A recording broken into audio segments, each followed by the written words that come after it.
नमस्कार, मैं विशाल। एक बार फिर से आप सभी का स्वागत है। राजनीति में उल्टी गंगा बह रही है और मैं चाहता हूं कि ऐसी गंगा बहते रहनी चाहिए, क्योंकि बीजेपी का एक स्ट्रेटजी बन गया है कि चुनाव हिंदू मुसलमान के नाम पर जीतो और चुनाव जीतने के बाद सिर्फ मुसलमान मुसलमान करो।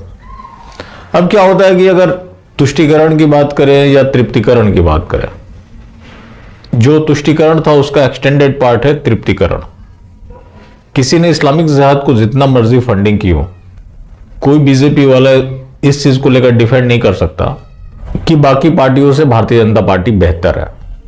बेहतर तो छोड़िए, कई जगह ये लोग स्पष्ट कर चुके हैं कि उनको पहले ठगा जाता था और ये लोग जबरदस्त फंडिंग कर रहे हैं। अब ये फंडिंग की तो बात बोलेंगे नहीं, ये उनके उत्थान से जोड़कर बताते हैं। अगर आप सवाल कर देंगे तो यही लोग बोलते हैं क्या उनके साथ किया जाए, इतनी बड़ी आबादी का क्या किया जाए। यहां किसी को भगाने हटाने की बात नहीं हो रही है, सभी के इक्वल राइट की बात की जाती है।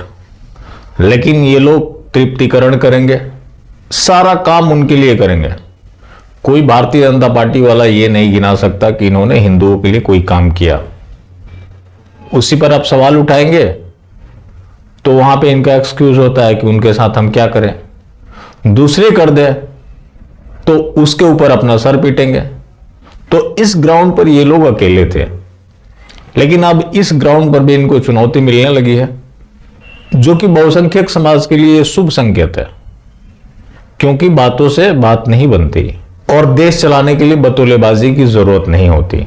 अब जैसे कि आप कश्मीर में देख रहे हैं कि लगातार हिंदुओं को पलायन हो रहा, लेकिन केंद्र सरकार डिनायल मोड में है कि नहीं, वहां सब कुछ ठीक है। 370 हटने के बाद कोई पत्थर भी नहीं उठा सकता और वहां हिंदुओं का लगातार प्लान हो रहा है, टारगेट किलिंग हो रहा है। उसको लेकर कांग्रेस ने भारतीय जनता पार्टी को घेरा है।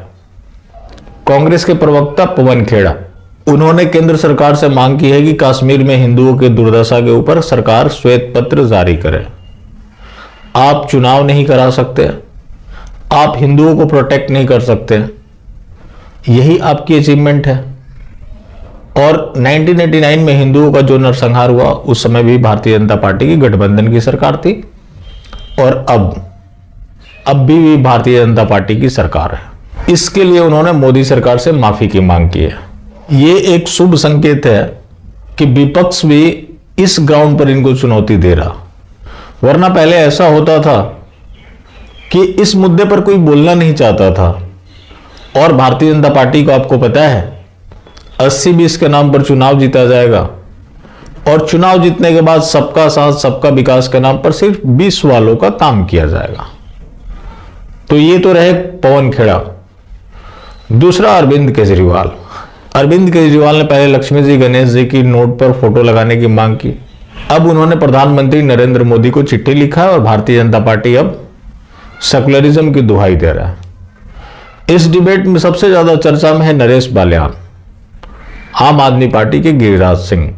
नरेश बलियान ने गोदी एंकरों की कुछ क्लिप शेयर की है। आई आपत्ति करेगा कि जीसस की फोटो हो, ये आपत्ति करेंगे काबा हो या किसी और की तस्वीर हो। इंडिया सेकुलर है, मतलब मैं अगर इसको इस तरह से पूछूं, सेकुलर है ना, सेकुलर फैब्रिक है, सर्वधर्म संभाव, सभी सम्मान।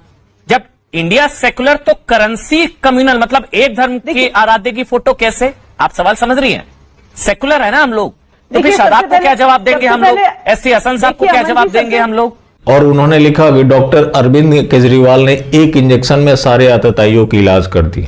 जो बात बात में हिंदू मुसलमान भारत पाकिस्तान करते थे, अब वो गला फाड़ फाड़ कर कह रहे हैं कि भारत सेकुलर देश है। सब ठिकाने पर आ गए। एक और भी इन्होंने ट्वीट किया है, कम्युनल डालूंगा सेकुलर निकलेगा, अरविंद केजरीवाल नाम है मेरा। तो पहले जो गोदी एंकर थे, जो खुद को राष्ट्रवादी बताते हैं, वही लाइन लेते थे जो भारतीय जनता पार्टी वाले लेते थे। भारतीय जनता पार्टी वाले भी अखंड भारत हिंदू राष्ट्र की तो बात करते ही हैं, ध्रुवीकरण की बात करते हैं। गोदी एंकर भी यही काम करते हैं।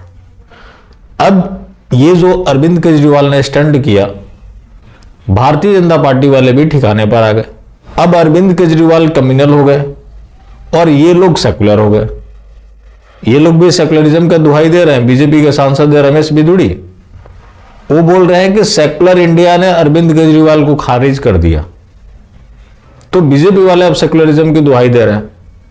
इससे पहले बंगाल में हो चुका है, ममता बनर्जी ने 250 करोड़ रुपया दुर्गा पूजा के लिए आवंटित किया, तो बीजेपी की नेत्री है नाजिया इलाही खान, वो बोल रही थी कि बीजेपी सेकुलर है, ममता कम्युनल है, वो नबी दिवस के दिन क्यों नहीं देती, बकरीद के दिन क्यों नहीं देती। तो इससे आप ये समझ सकते हैं कि भारतीय जनता पार्टी कितनी बड़ी जिहाद के लिए समर्थित पार्टी है, जो कि बाहर से उसका चेहरा कुछ और है, अंदर से कुछ और है। सवाल यह है कि कौन पार्टी बेहतर है।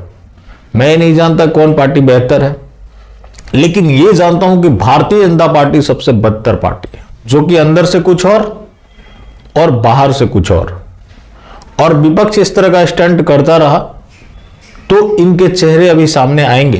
अमन चोपड़ा हो या फिर रूबिका लियाकत हो, ऐसे लोगों के भी चेहरे बेनकाब होंगे जो कि खुद को राष्ट्रवादी पत्रकार बताते हैं। और ये लोग इतने बड़े राष्ट्रवादी पत्रकार हैं जो पहले हिंदू मुसलमान और अब सेकुलर होने की दुहाई दे रहे हैं, क्योंकि बीजेपी वाले सेकुलरिज्म की बात करने लगे। चलिए, बाकी जिंदा रहें तो फिर मिलेंगे, और मिलते रहेंगे तो जिंदा रहेंगे। मिलना जुलना जारी रखें, लेकिन हाँ, मास्टर स्ट्रोकवादी बिल्कुल भी ना हो।